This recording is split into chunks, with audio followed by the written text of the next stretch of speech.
Halo semuanya, selamat datang di channel Kepoin Data.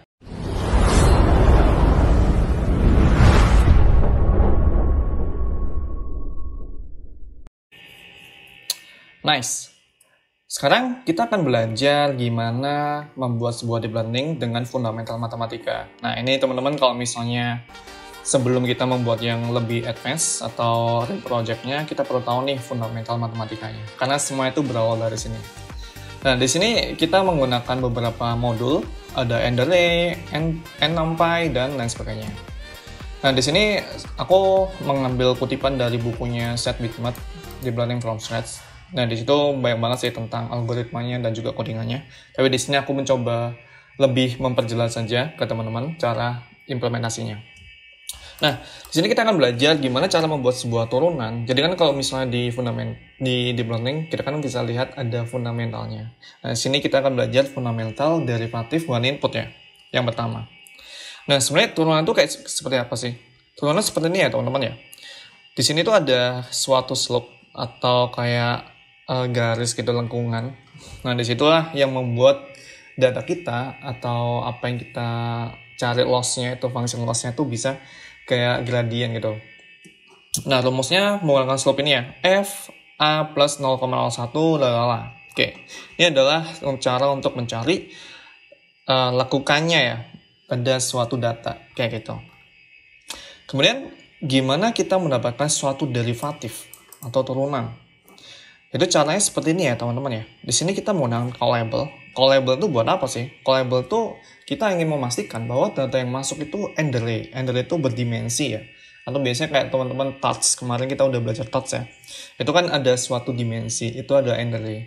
Kemudian kita pastikan kalau outputnya itu nanti Mendeley juga. Nah, itu adalah fungsi dari callable teman-teman. Kemudian kita inputnya pakai Mendeley, lalu kita deltanya itu pakai 0,01 ya. Nah, ini sebenarnya default custom, jadi bebas ya mau diisi seperti apa ya. Tapi contohnya 0,01. Nah, di sini rumusnya seperti apa untuk mendapatkan turunan? Kita menggunakan function terus input plus delta dikurangin function lala dibagi kayak seperti ini ya. Ini sebenarnya rumusnya dari mana ya? Rumusnya itu dari sini teman-teman. Dari sini, nice. Jadi kita ingin mencari derivatif berdasarkan rumus slope ini ya. Udah kita implementasikan, kita buat function namanya deriv, kayak gitu. Nah, sekarang gimana caranya kita melakukan turunan itu? Kita kan udah tahu nih untuk mendapatkan suatu lengkukannya. Sekarang cara membuat turunan seperti apa? Kita bisa lihat di sini, teman-teman. Nice. Di sini ada beberapa F ya. Di sini kita hanya pakai F1 dan F2. F1 contohnya seperti ini. Inputnya adalah 5, kemudian outputnya itu menjadi 3 ya, small unit. Kemudian yang F2, kita lihat bandingkan, kalau turunan F2 itu 1 small, terus outputnya itu min 2 small unit, kayak gitu. Nah, lalu gimana caranya mendapatkan turunan? Ya, karena kita melakukan 2 kali turunan, jadi kita akan implementasinya keduanya tuh, hasil keduanya seperti apa. Jadi logiknya adalah intuisinya, kita turunkan dulu seperti ini, di F1, di F2, lalu kita lihat hasil turunan keduanya, kayak gitu. Jadi inputnya seperti apa dan seperti apa. Oke, itu adalah definisi untuk melakukan penurunan satu input ya. Ini masih satu input. Oke. Sekarang gimana code-nya? Nah, sebenarnya, ini lagi-lagi kita menggunakan metode namanya chain rule ya. Jadi untuk mendapatkan derivatif di deep learning, kita tuh menggunakan metode chain rule, kayak gitu. Nah, sebenarnya caranya gimana? Oke. Aku baca, kita membuat sebuah array di sini untuk callable ya. Terus kita jadikan chain-nya itu menjadi list, kayak gitu. Ini kita abaikan dulu. Nah, sebelumnya kita agar mendapatkan linear suatu data biar non-linear ya, non-linear berarti kita membuat sebuah activation ya. Sini kita menggunakan Licky ReLU, Square, dan Sigmoid. Nah, lagi-lagi ini kita udah belajar ya kemarin tentang pembuatan activation. Teman-teman boleh nonton YouTube sebelumnya. Kemudian, sekarang gimana caranya membuat sebuah chain rule itu? Nah, lagi-lagi, balik lagi ya, ini adalah konsep untuk chain rule untuk mendapatkan derivatif. Oke, caranya gimana? Nah, kita masukkan chain. Chain itu adalah seperti ini ya, activation-nya. Terus input range atau data kita. Oke, sebelum kita melakukan turunan itu, kita harus memastikan data kita dulu. Yang pertama, F1 dan F2 kita pastikan tuh sama dengan 2 ya, karena kita ingin membandingkan dari turunan F1 dan juga F2. Kemudian, kita akan make sure tuh, yaitu satu dimensi, yang artinya kita akan membandingkan satu pada dimension kita, kayak gitu. Jadi kita hanya membuat satu dimensi aja tuh. Oke.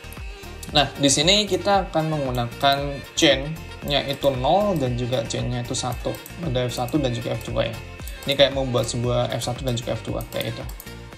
Lalu kita hitung tuh turunan dari X. Jadi F1 turunan dari X.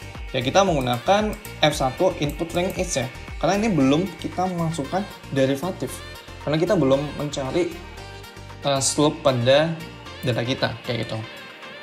Nah, sekarang kita masukkan pada rumus df1 diturunkan do, yaitu kita menggunakan derivatif pada f1, kayak gitu.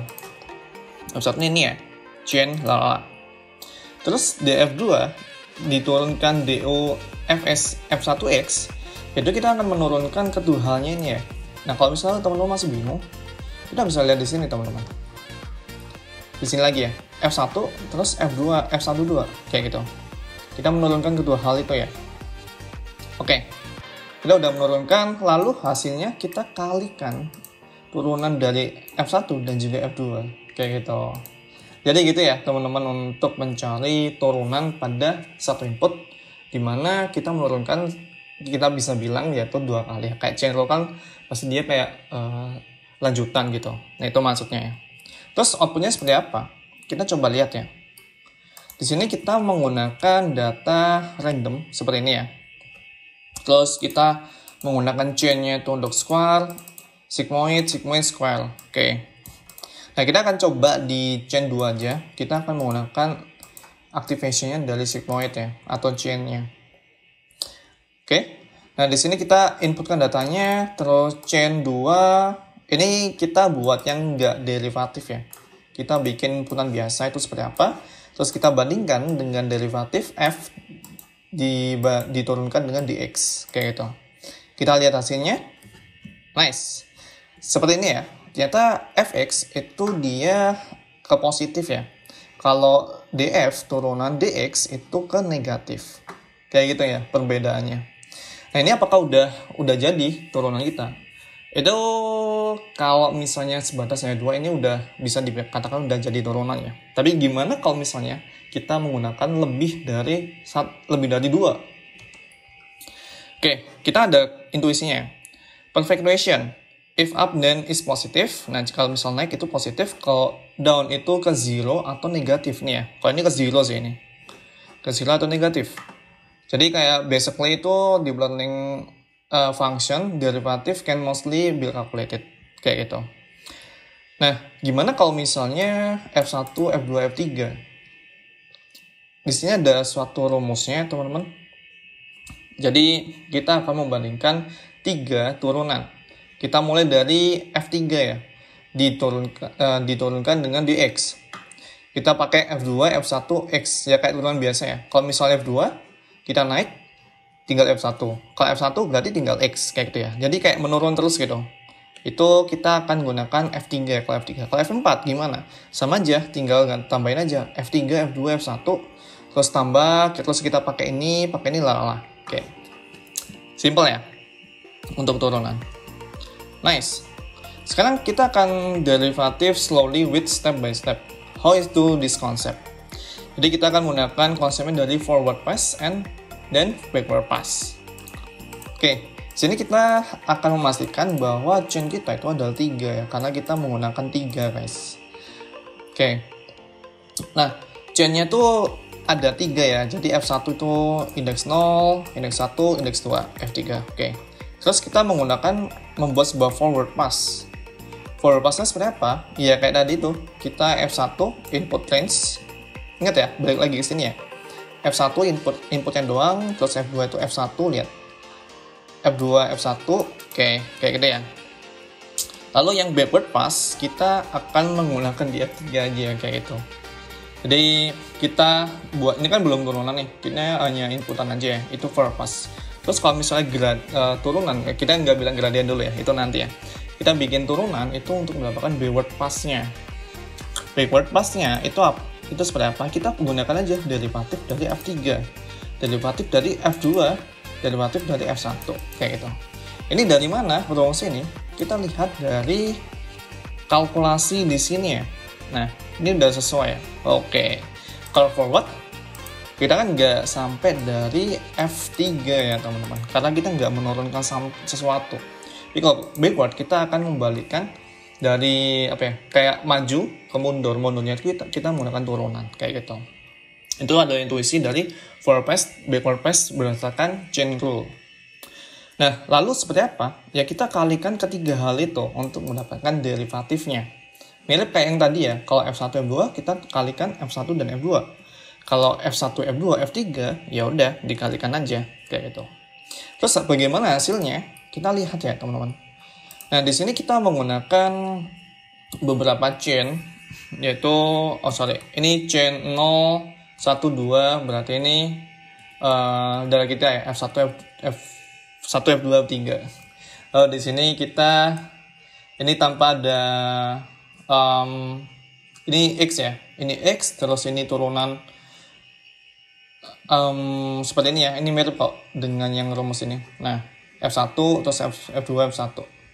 Ini kan, lihat kan, F1, F2, S1. Oke, seperti itu guys. Nah, ini udah ada rumusnya ya, kalau teman-teman ingin tahu. Oke, ini belum ada turunan sama sekali ya, tadi belum ada turunan sama sekali. Nah, kita mau implementasikan perbedaan dari plot chain biasa dengan plot chain derivatif. Derivatif lagi-lagi dari mana? Kita balik lagi ke atas ya. Kita balik lagi di sini guys. Nah, kita akan melakukan derivatif menggunakan function ini. Oke. Kita lihat di sini. Nah, kita akan combine ketiga hal itu dari plot chain derivatif ya. Jadi caranya sama ya sebelumnya, kita nggak usah jelaskan lagi. Ini adalah datanya, ini adalah plot chain. Ini ada Licky Relu, sigmoid, square, dan lain sebagainya ya. Ini untuk plot chain-nya, terus ini kita samakan ya, karena kita ingin membandingkan kedua hal, yaitu derivatif dan juga enggak. Oke, ini adalah chain rule tanpa derivatif. Dia akan memisah ya, sendiri-sendiri gitu. Jadi kayak F1X, F2, Fx, dan lain sebagainya. Lalu gimana dengan turunan itu? Nice. Jadi kayak sebanyak itu kita akan menjadikan satu gitu. Nah, biasanya kalau di bulan kan kita lihat bahwa ada kayak turunan apa ya, convex gitu kan. Nah, ini cara membuat sebuah convex itu seperti ini sih teman-teman. Gitu. Oke, itu aja untuk kali ini. Kita udah belajar tentang turunan one input ya. Next video kita akan belajar tentang derivatif multi input. Oke, thank you semuanya yang udah nonton sampai akhir. Sampai jumpa di next video. See you.